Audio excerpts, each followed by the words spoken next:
Jangan kita lihat Luhut pidato, lu punya jasa apa memang. Kita sekarang bertanya, lu punya jasa apa untuk negara ini sehingga lu rusak negara ini untuk kepentingan Cina kan? Dalam salah satu video pernah saya katakan bahwa saya paham persis kedekatan antara Pak Prabowo dengan Pak Luhut secara pribadi. Tetapi kalau kedekatan itu merobek merah putih, kalau kedekatan itu merusak merah putih, sebaiknya sudah tiba saatnya Pak Prabowo menyatakan kepada Pak Luhut, ente di luar aja. Saya kira barangkali ada hal-hal yang perlu kita pertimbangkan dari sisi kesisteman. Kalau kita bicara soal 1 tahun ini, Bung Anton kan tentu di Lemhanas pasti memahami, pernah diajarin oleh para dosen di Lemhanas tentang bagaimana membangun kekuatan, merawat kekuatan, dan memanfaatkan atau mendayagunakan kekuatan itu. Saya baca bahwa Pak Prabowo sedang melakukan hal itu. Tetapi jangan kita lupa bahwa setelah Jokowi turun, ada hal-hal yang dia tinggalkan itu merupakan win gate-nya. Artinya dia sudah meletakkan beberapa win gate, baik win gate yang bersifat konsepsional maupun juga win gate yang bersifat personal. Sehingga kita lihat belakangan ini, dalam salah satu video pernah saya katakan bahwa saya paham persis kedekatan antara Pak Prabowo dengan Pak Luhut secara pribadi. Tetapi kalau kedekatan itu merobek merah putih, kalau kedekatan itu merusak merah putih, sebaiknya sudah tiba saatnya Pak Prabowo menyatakan kepada Pak Luhut, ente di luar aja. Nah, kita harapkan itu. Masalahnya tinggal sekarang adalah konsistensi dari apa yang selalu dikatakan oleh Pak Prabowo. Saya catat ada 2 hal. Pertama, dari awal-awal kan beliau selalu bicara tentang kepentingan nasional, dan itu secara jelas ada dalam alinea keempat pembukaan Undang-Undang Dasar 45. Yang kedua adalah beliau menyatakan bahwa beliau menjadi presiden itu karena amanat dan mandat dari rakyat. Nah, sekarang mandat dari rakyat itu adalah meminta ketegasan tentang Jokowi, meminta ketegasan tentang Gibran, meminta ketegasan tentang pemberantasan korupsi. Kalau kita pahami secara kesisteman, ketika seorang presiden menyatakan bahwa saya akan mengubur koruptor sampai ke Antartika, itu bagi rakyat sebuah wacana. Tetapi bagi aparatnya dia merupakan perintah. Nah, yang kita lihat sekarang adalah di mana salahnya sehingga ucapan seorang presiden tidak dimaknai oleh aparatnya sebagai perintah. Ada kesalahan apa? Nah, masalahnya sekarang adalah sumber utamanya kan konstitusi kita ini kan dibikin orang.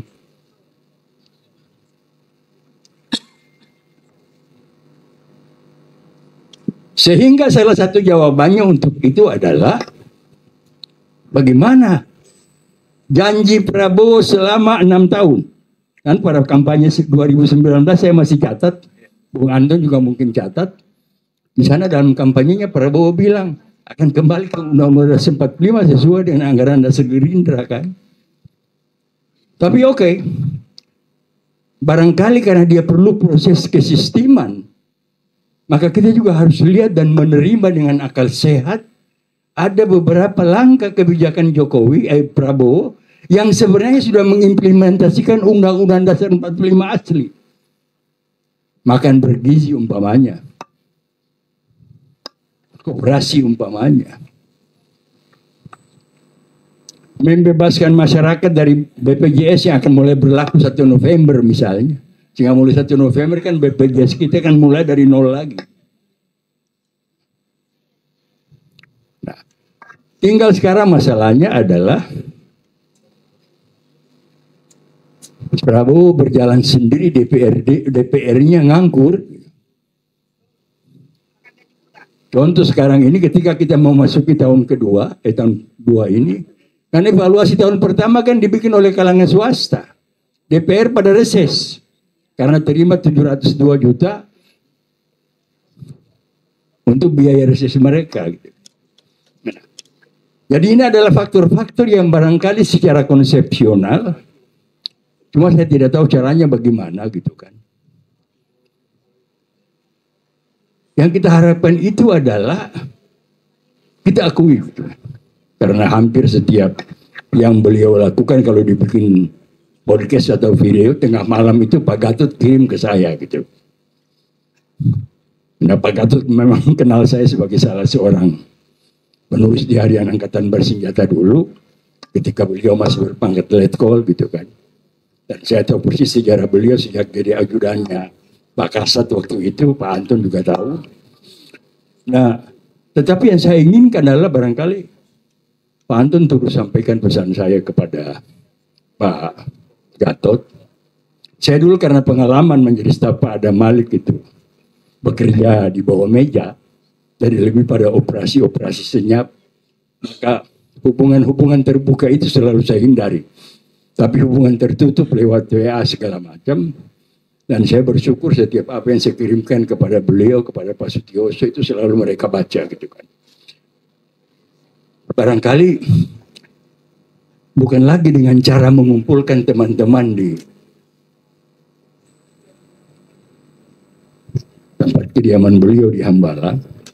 Tapi barangkali sudah tiba saatnya Pak Gatot turun ke lapangan memimpin satu rombongan. Bagaimana kita terobos DPR MPR.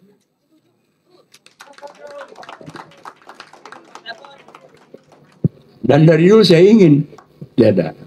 Saya kira terus terang sejarah membuktikan tahun 48, sampai tahun 65, sampai tahun 98. Kalau TNI atau militer tidak terlibat secara aktif, maka perjuangan itu tidak akan pernah berhasil. Kita ingin sekarang TNI seperti itu lagi. Dan harapannya tentu ada pada Pak Gatot. Nah, seraya dengan itu barangkali juga tidak salah kalau pertemuan kita ini juga menghasilkan satu desakan kepada Presiden Prabowo yang saya bilang tadi. Sudah tiba saatnya Pak Prabowo sampaikan kepada Luhut, ente teman gua, tapi kondisi sekarang saya tidak butuh ente di luar aja. Ya, itu pulang kampung. Ya, kan? Pulang kampung. Lebih baik kita kan kita ini jarang ketemu, tapi Dr. Jul bicara di sana, saya bicara di sini, ya ketemu.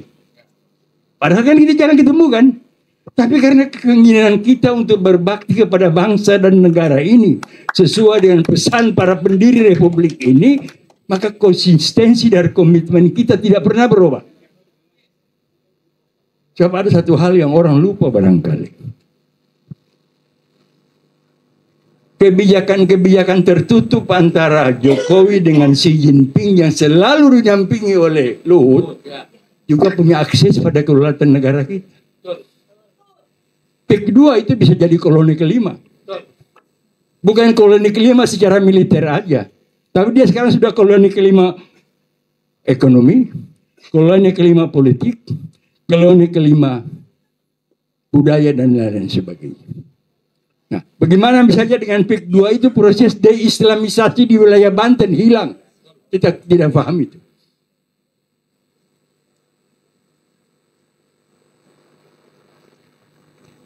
Kedua, mari kita lihat. Bush. Ya baru sekarang aja koran-koran, media-media menyampaikan suara dari mantan Kasau. Tapi coba kalau kita lihat, kalau andai kata ada koloni kelima militernya di PIK 2, dia naik tol sampai ke Halim, pindah ke jalur kereta api Wush, sampai ke sana. Belum lagi kalau dari utara. Nah, sehingga ke depan teknologi kita persiapkan bukan untuk bangun jalan tol, tapi harus teknologi untuk menghancurkan jalan tol. Karena itu sudah didesain bagaimana kalau tentara Cina datang. Apalagi pesisir-pesisir pantai mereka sudah kuasai dan lain-lain sebagainya. Jadi, dari hal-hal kerjasama yang selama ini didesain oleh Jokowi, didampingi selalu oleh Luhut dengan Xi Jinping, itu menyangkut faktor-faktor untuk melakukan aneksasi terhadap Republik Indonesia. Menghancurkan kedaulatan negara kita. Memecah belah bangsa kita. Dan ini yang harus kita lihat. Maka marilah memasuki tahap kedua ini yang saya bilang tadi. Mas Anton tolong sampaikan kepada Pak Gatot. Marilah kita tentukan satu hari sama-sama kita datang ke MPR. Untuk menyampaikan ke MPR. Meminta persetujuan Anda. Agar Presiden Prabowo segera melakukan ini. Sehingga terus terang adalah menjadi harapan pribadi saya. Kalau ada reshuffle besok, moga-moga Pak Gatot bisa diikutkan, itu aja. Harapan saya itu, karena kalau Pak Gatot diikut sertakan, ya kalau saya mau ke Ambon sama ke Papua kan tinggal telepon Mas Anton saja ya. Pak Anton tolong telepon Pangdam Maluku sama Pangdam Papua, gua mau ke sana dulu pilih jalan-jalan. Saya kira terima kasih. Wassalamualaikum warahmatullahi wabarakatuh. Yang jelas kita berikan tepuk tangan dulu untuk seluruh penanya sore ini. Sebuah pertanyaan yang semuanya bagus-bagus dan saya coba walaupun tidak sempurna tapi akan saya coba menjawabnya sesuai dengan kapasitas kemampuan saya. Yang jelas ada sebuah analogi sederhana tentang pemerintahan Pak Prabowo ini, bapak-bapak dan ibu-ibu semuanya. Ibarat kita berada dalam sebuah kapal yang bernama Indonesia, lalu kapal ini terjadi kebakaran, korsleting, bocor, yang itu disengaja oleh oknum-oknum tertentu. Nah sekarang pertanyaannya, apabila bapak-bapak ibu itu seorang nahkoda, mana yang lebih dahulukan memadamkan api kebakaran, memperbaiki korsletingnya, atau mengejar orang yang merusak? Berarti sepakat kita ya, pasti kita akan bagaimana memadamkan apinya, menyelesaikan korsleting, kemudian kapalnya akan tenggelam loh. Kapal besar bernama Indonesia ini akan tenggelam, karena sudah dirusak 10 tahun ini oleh namanya manusia bernama Jokowi. Jadi artinya gini, bukan berarti Pak Prabowo nggak tahu, bapak-bapak, ibu-ibu. Tahu, tapi kita harus skala prioritas. Nah, salah satu bagian dari kerusakan yang kita bahas pada hari ini itu adalah tentang korupsi dan reformasi Polri, ya, dalam semangat pemuda. Dan untuk itu izinkan kita kembali ke slide, Pak. Saya sudah menyiapkan, sebenarnya sengaja saya titipkan rangkuman dari diskusi kita hari ini adalah tentang 5 prinsip yang harus dilakukan reformasi terhadap Polri itu. 5 prinsip utama, Pak. Terus, lanjut. Terus.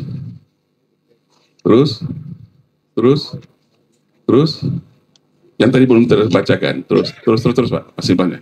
5 prinsip utama. 5 prinsip utama. Loh, kok ada? Dasar usulan reformasi Polri. Kok nggak ada ya? Saya bacakan dari sini aja lah. Di sini ada, kok situ nggak ada. Oke, pertama, 5 prinsip dasar usulan reformasi Polri yang kita gagas ini dengan berapa tim, Mbak ya? Ya, insya Allah ini sampai ke Pak Prabowo ya, Pak Muslim. Dan saya yakin Pak Prabowo tidak akan bergeming dari 5 prinsip ini. Yang pertama, memastikan Polri kembali menjadi alat negara, tidak bisa rangkap jabatan, ASN dimanapun dalam keadaan berdinas, dengan tugas proporsian non-kombatan, yaitu menjaga Kamtibmas dan pelindung masyarakat. Itu yang pertama. Yang kedua, menjadikan Polri cukup sebagai lembaga eksekutor. Sekarang ini kan Polri ini kan menjadi, dia juga eksekutor, dia juga regulator. Artinya adalah tetap bertanggung jawab kepada Presiden, tapi dikoordinir baik sistem penganggaran dan pengoperasian oleh lembaga setingkat kementerian melalui sebuah undang-undang keamanan masyarakat.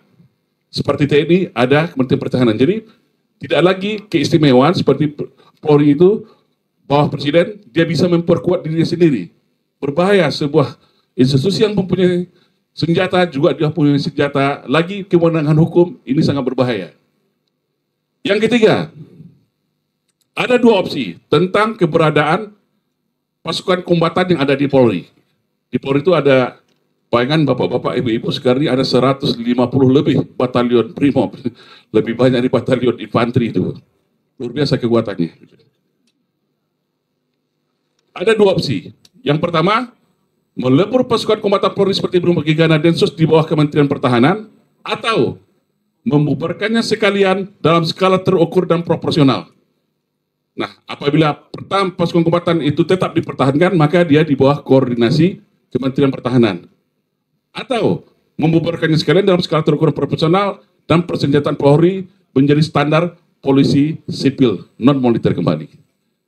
Seperti yang saya jelaskan di awal tadi, polisi kita sangat militeristik. Tanda tanyanya adalah mulai dari kepekatan, gelar kekuatan, persenjataan. Nggak ada polisi-polisi itu nama jenderal seperti sistem komando dalam militer, bapak-bapak. Gitu. Dan yang keempat adalah mengembalikan jati diri Polri, doktrin, orientasi sesuai amanat konstitusi dan reformasi, bahwa menjadi polisi sipil yang tunduk dan taat kepada konstitusi negara dalam melindungi masyarakat dari semua tindakan kriminal. Jadi ada pembatasan di sini kewenangan Polri hanya dalam hal penegakan hukum dan kriminal. Tidak seperti sekarang, Kamnex semua diurus oleh Polri. Dan yang kelima, ini sangat penting ini, Pak Amir Hamzah, yang pernah kita bahas waktu itu adalah mengesahkan RUU Kamnas agar terbentuknya Dewan Keamanan Nasional yang mengatur batas dan strategi kebijakan keamanan nasional oleh masing-masing institusi lembaga agar seimbang, proporsional, profesional, sesuai dengan tupoksinya masing-masing berdasarkan Undang-Undang Dasar 1945 dan Pancasila, agar tidak ada lagi sebuah lembaga yang super body dan terjadi lagi abuse of power. Nah, sebagai penutup, silakan Ibu, penutupnya di situ.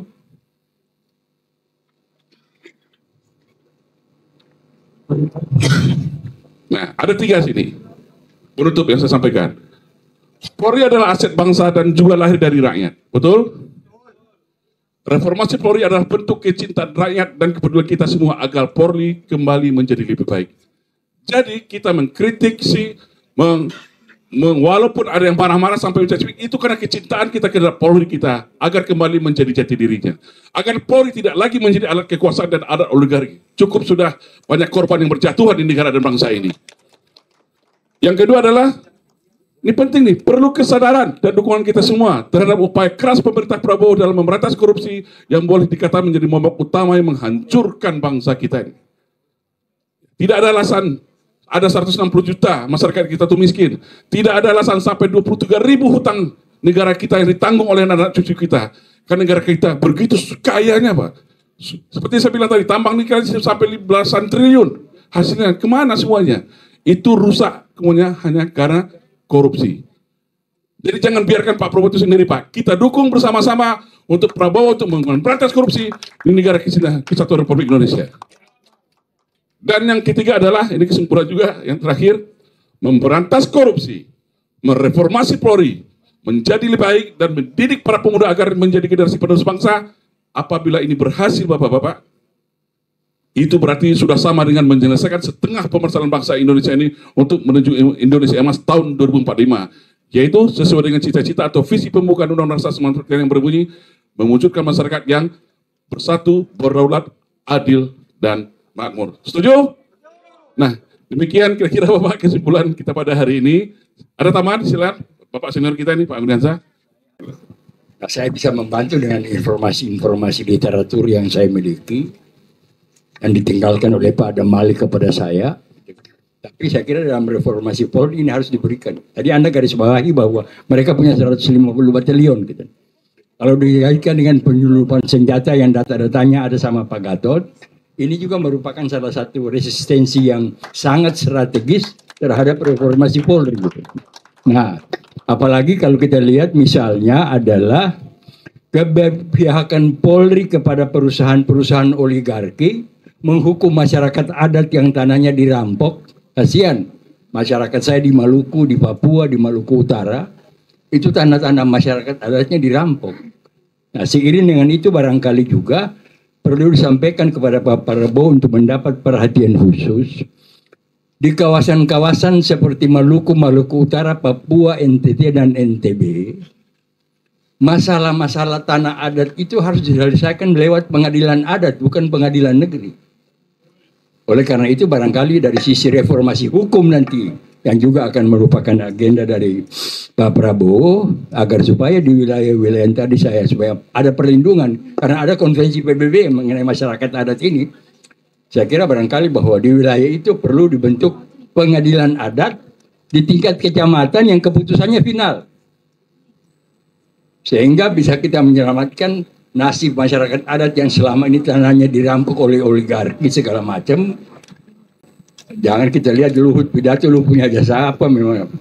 Kita sekarang bertanya, lu punya jasa apa untuk negara ini sehingga lu rusak negara ini untuk kepentingan Cina kan gitu. Nah, ini masalahnya. Ya demikian Mas Antun, terima kasih.